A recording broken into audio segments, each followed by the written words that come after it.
Hello everyone, welcome to Mami's class. இன்றைக்கி நம்ம பார்க்க போகிறது ஃப்ரேசஸ். குழந்தைங்களுக்கு இங்கிலீஷ் லாங்குவேஜ் ஸ்கூலில் எப்படி சொல்லிக் கொடுக்குறாங்க அப்படின்னா, லெட்டர்லேருந்து ஸ்டார்ட் பண்ணுறாங்க. ஸோ ஃபர்ஸ்ட் லெட்டர்ஸ் சொல்லிக் கொடுக்குறோம் அண்ட் அதோட சவுண்ட்ஸ் இதை தான் நம்ம வந்து ஃபோனிக்ஸில் பார்த்துருக்கோம். அண்ட் இந்த ஃபோனிக்ஸ் யூஸ் பண்ணி லெட்டர்ஸ் அண்ட் அதோட சவுண்ட்ஸ் அதை யூஸ் பண்ணி எப்படி ஒரு வேர்டை ரீட் பண்ணுறதுங்கிறது எல்லாமே நம்ம சொல்லி கொடுத்ததுக்கப்புறம் கிளாஸ் 1க்கு வரும்போது அவங்களுக்கு கிராமர் ஸ்டார்ட் ஆகுது. ஸோ கிராமர் ஸ்டார்ட் ஆகுதுன்னும் போது அவங்களுக்கு பேசிக் என்னென்னலாம் சொல்லிக் கொடுக்கணும், கிராமருக்கு பிகினிங்கில் என்ன அவங்க கற்றுக்கணும் அப்படிங்கிறத தான் நம்ம இன்றைக்கி பார்க்குறோம். ஸோ ஃப்ரேசஸ் அப்படிங்கிறது என்னென்னா, இந்த ஃப்ரேசஸை வச்சு தான் அவங்க அடுத்தடுத்து கிராமர் எல்லாமே கற்றுக்க முடியும். ஸோ ஃப்ரேசஸ்ங்கிறத நம்ம முக்கியமாக குழந்தைங்களுக்கு சொல்லிக் கொடுக்குறோம்.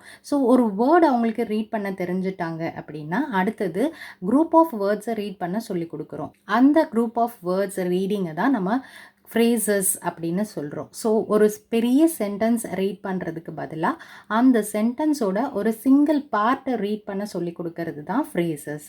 ஸோ ஃப்ரேசஸ் அப்படின்னும் போது ஒரு சென்டென்ஸோட சிங்கிள் பார்ட், அந்த சிங்கிள் பார்ட் அப்படிங்கிறது ஒரு சின்ன குரூப் ஆஃப் வேர்ட்ஸ், கொஞ்சமான வேர்ட்ஸை யூஸ் பண்ணி ரீட் பண்ணுறது தான் ஃப்ரேசஸ். இப்போ எக்ஸாம்பிளுக்கு a big tree. A big tree அப்படின்னும் போது இது ஒரு சென்டென்ஸ் கிடையாது, ஒரு சென்டென்ஸோட ஒரு சின்ன பார்ட். ஒரு பெரிய சென்டென்ஸ்லேருந்து ஒரு சின்ன பார்ட்டை எடுத்து நம்ம குழந்தைங்களுக்கு ரீட் பண்ண சொல்லி கொடுக்குறோம். ஸோ அ பிக் ட்ரீ அப்படின்னும் போது ஒரு சிங்கிள் வேர்டாக ரீட் பண்ணிட்டு இருந்த குழந்தைங்க ஒரு 3 or 4 வேர்ட்ஸை சேர்த்து ரீட் பண்ண ப்ராக்டிஸ் கொடுக்கறது தான் ஃப்ரேசஸ். ஸோ இந்த ஃப்ரேசஸை யூஸ் பண்ணி தான் அவங்களுக்கு இதுக்கப்புறம் உள்ள நவுன், அட்ஜெக்டிவ்ஸ், வேர்ப்ஸ் இதெல்லாமே சொல்லிக் கொடுக்க முடியும். ஸோ ஃபர்ஸ்ட் அவங்களுக்கு இந்த மாதிரி ஃப்ரேசஸை ரீட் பண்ண ப்ராக்டிஸ் பண்ணிட்டாங்க அப்படின்னா அவங்களுக்கு ஒரு சென்டென்ஸை ரீட் பண்ணுறதுக்கும் ஈஸியாக இருக்கும் and at the same time இதிலிருந்தே அவங்களுக்கு கிராமர்ஸை சொல்லிக் கொடுக்கறதுக்கு ஹெல்ப்ஃபுல்லாக இருக்கும். ஸோ இப்போ இந்த மாதிரியான ஃப்ரேசஸ்லாம் நமக்கு ஸ்கூல் லெவல் போகும்போது எப்படி புக்ஸ்லலாம் இருக்குங்கிறத நம்ம பார்க்குறோம். ஸோ இப்போ பாருங்கள், இங்கே லுக் அட் திஸ் பிக்சர்ஸ்னு கொடுத்துட்டு a big elephant, a red car, a wet mat இப்படின்னு கொடுத்துருக்காங்க. ஸோ இது என்னென்னா இது ஒரு ஃப்ரேசஸ் தான். அண்ட் இந்த ஃப்ரேசஸை யூஸ் பண்ணி இவங்களுக்கு கிராமரில் பேசிக் என்னென்னலாம் இருக்குது, நவுன், அட்ஜெக்டிவ்ஸ், வேர்ப்ஸு, அட்வர்ப்ஸு இதெல்லாமே சொல்லிக் கொடுக்கறதுக்கு இந்த மாதிரியான ஃப்ரேசஸ் தான் ஹெல்ப்ஃபுல்லாக இருக்குது. ஸோ இப்போ அவங்களுக்கு ஃபர்ஸ்ட்டு இந்த ஃப்ரேசஸை ஐடென்டிஃபை பண்ண தெரிஞ்சுக்கணும். ஸோ இப்போ பாருங்கள், டேஷ் கேக்னு கொடுத்துருக்காங்க. ஸோ இப்போ இங்கே உள்ள வேர்ட்ஸ் யூஸ் பண்ணி இந்த பிளேஸில் என்ன யூஸ் பண்ணணுங்கிறத அவங்களுக்கு சொல்லிக் கொடுக்க முடியும். ஸோ கேக் அப்படின்னும் போது நமக்கு அது எப்படி இருக்குது, அதோட ஷேப்பை பார்த்து நம்ம ரவுண்ட் கேக் அப்படின்னு எழுதுகிறோம். So next bus, dash bus அப்படின்னும் போது இங்கே உள்ள வேர்ட்ஸ் எல்லாமே பார்க்கும்போது பிக் பஸ். அடுத்தது சில்ட்ரன், அவங்க எப்படி இருக்காங்க, ஹாப்பி சில்ட்ரன். நெக்ஸ்ட்டு பாட், அந்த பாட் வந்து எப்படி இருக்குது, ஹாட் பாட். அ டால் ட்ரீ.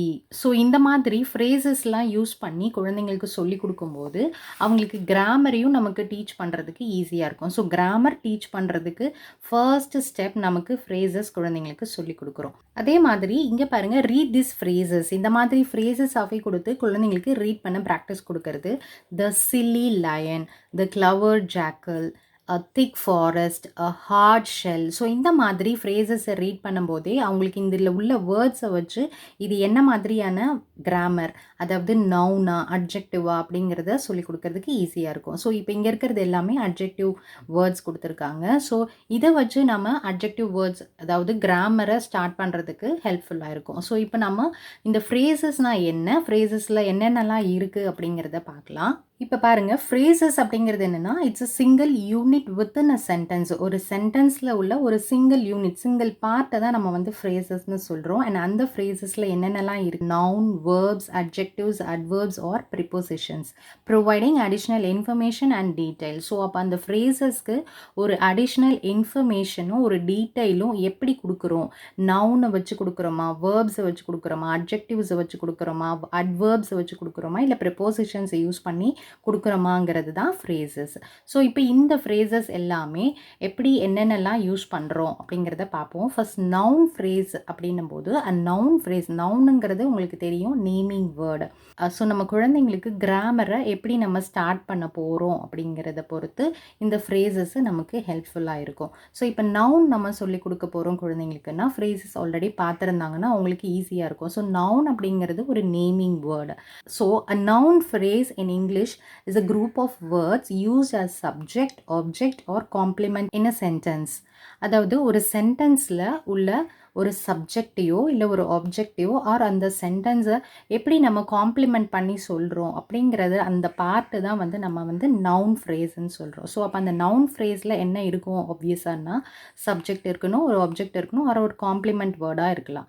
ஸோ இப்போ இங்கே பாருங்கள், she pot a beautiful dress. So இந்த சென்டென்ஸில் ஷீங்கிறது ஒரு நவுன் தான், அது ஒரு ப்ரொனவுன். ஸோ இங்கே நம்ம ஒரு ஆப்ஜெக்டை நம்ம டிஸ்கிரைப் பண்ணியிருக்கோம், அதாவது பியூட்டிஃபுல் ட்ரெஸ்ஸு. இப்போ இங்கே பியூட்டிஃபுல் ட்ரெஸ்ஸுங்கிறது தான் ஒரு ஃப்ரேஸு. ஸோ இந்த ஃப்ரேஸ் என்னவா இங்கே ஆக்ட் ஆகுதுன்னா ஒரு நவுன் ஃப்ரேஸாக இருக்குது. She pot a beautiful dress. இங்கே பியூட்டிஃபுல் ட்ரெஸ் அப்படிங்கிறது எதை மென்ஷன் பண்ணுறதுனா ஒரு ஆப்ஜெக்ட். ஸோ இந்த சென்டென்ஸில் பியூட்டிஃபுல் ட்ரெஸ்ஸுங்கிறது தான் நவுன் ஃப்ரேஸ். அண்ட் இது எதை மென்ஷன் பண்ணுறோம் அப்படின்னா ஒரு ஆப்ஜெக்டை மென்ஷன் பண்ணுறோம். ஸோ அதனால் இது நவுன் ஃப்ரேஸ்ன்னு சொல்கிறோம். இங்கே this little boy belongs to which school? இங்கே little boy அப்படிங்கிறது ஒரு சப்ஜெக்ட். ஸோ இங்கே ஒரு சப்ஜெக்டை நம்ம ஃப்ரேஸஸாக யூஸ் பண்ணியிருக்கோம். லிட்டில் பாய் அப்படிங்கிறது ஒரு நவுன் ஃப்ரேஸ். ஸோ அதே மாதிரி நெக்ஸ்ட் வேர்ப் ஃபேஸ் அப்படின்னும் போதே தெரியுது வேர்ப். வேர்ப் அப்படிங்கிறது என்னென்னா ஒரு action word. A verb phrase comprises a main verb and auxiliary, அதாவது ஹெல்பிங் வேர்ப்ஸ். நமக்கு வேர்ப்ஸ்லேயே வந்து main verb and auxiliary verbs இருக்குது. அதாவது மெயின் வேர்ப்னா மெயினாக என்ன ஆக்ஷன் அங்கே நடக்குது அந்த வேர்டை ஸ்பெசிஃபிக்காக சொல்கிறது தான் மெயின் வேர்ப்னு சொல்லுவோம்.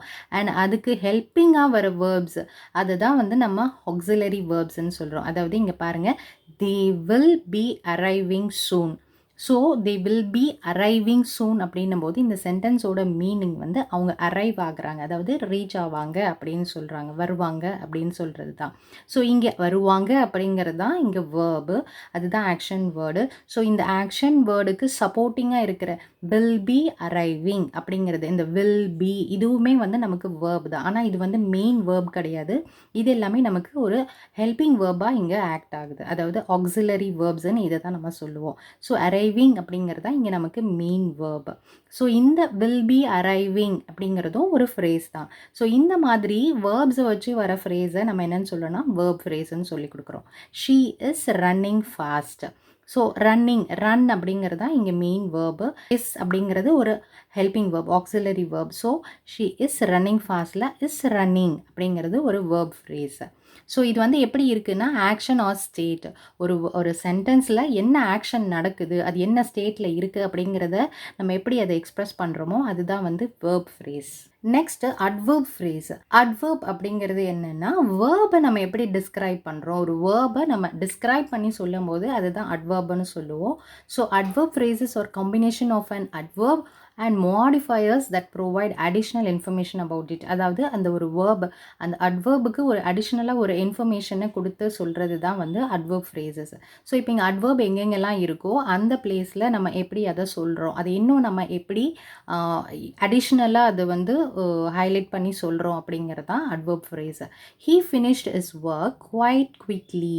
இந்த சென்டென்ஸில் நமக்கு வேர்ப் வந்து ஃபினிஷ்டு, முடிச்சிட்டாரு, அவரோட ஒர்க்கை முடிச்சிட்டாருன்னு சொல்கிறது தான் வந்து நமக்கு வேர்ப். அந்த முடிச்சிட்ட ஒர்க்கை வந்து எப்படி முடிச்சாருன்னு டிஸ்கிரைப் பண்ணி சொல்கிறோம் இல்லைங்களா, அதுதான் வந்து குயிக்லி. அந்த குயிக்லிங்கிறது ஒரு அட்வர்ப். அந்த குயிக்லி எப்படி குவைட் குயிக்லி அப்படின்னு சொல்கிறது தான் வந்து அட்வர்ப் ஃப்ரேஸ். ஸோ குவைட் குயிக்லிங்கிறது இங்கே adverb phrase. She runs very slowly. இங்கே ரன்ஸ் அப்படிங்கிறது தான் verb.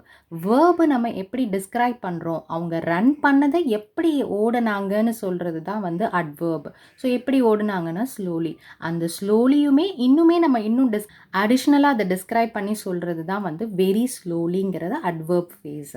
So quite quickly, very ஸ்லோலிங்கிறது இங்கே அட்வர்ப் ஃப்ரேஸ். ஒரு அட்வர்பை நம்ம டிஸ்கிரைப் பண்ணியிருக்கோம். ஸோ அதனால் இந்த மாதிரியான ஃப்ரேசஸ் எல்லாம் நம்ம அட்வர்ப் ஃப்ரேஸ்ன்னு சொல்லணும்.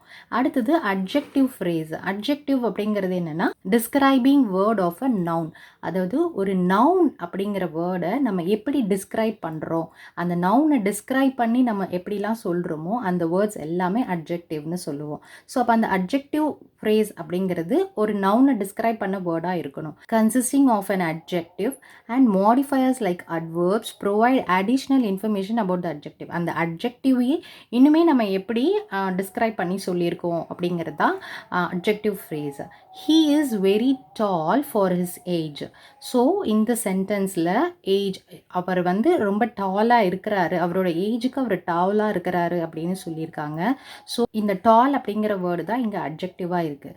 அந்த அட்ஜெக்டிவ்யே இன்னுமே நம்ம வெரி டால், இன்னுமே அது ஒரு அடிஷ்னலாக டிஸ்கிரைப் பண்ணி சொல்கிறதுனால வெரி டால் அப்படிங்கிறதா இங்கே ஃப்ரேஸாக இருக்குது. ஸோ வெரி டால், டாலுங்கிறது அட்ஜெக்டிவ்ன்றதுனால இது வந்து ஒரு அட்ஜெக்டிவ் ஃப்ரேஸ்.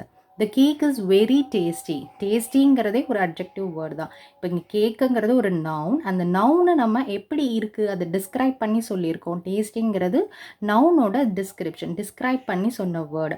அந்த டிஸ்கிரைப் பண்ண வேர்டையே இன்னுமே அடிஷ்னலாக டிஸ்கிரைப் பண்ணி சொல்கிறது தான் வந்து நமக்கு adjective phrase. Very tasty. So இந்த மாதிரி வெரி டால், வெரி டேஸ்டி, இந்த மாதிரியான ஃப்ரேசஸ் எல்லாமே adjective phrases. Next prepositional phrase. So prepositional சொல்லும் போதே தெரியுது, நம்ம ப்ரிப்போசிஷன்ங்கிறது என்ன சொல்லுவோம் கிராமரில் அப்படின்னா பிளேஸ்.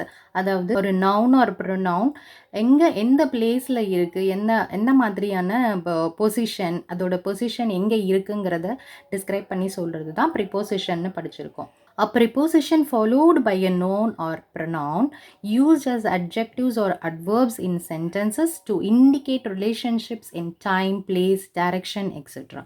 அதாவது ஒரு noun or pronoun ஒரு place, எந்த டைம், எந்த பிளேஸ், எந்த டைரக்ஷனில் இருக்குங்கிறத நம்ம இண்டிகேட் பண்ணுறது தான் ப்ரிப்போசிஷனல் ஃப்ரேஸ்ன்னு சொல்கிறோம். The book is on the table. So table அப்படிங்கிறது இங்கே ஒரு நவுன்.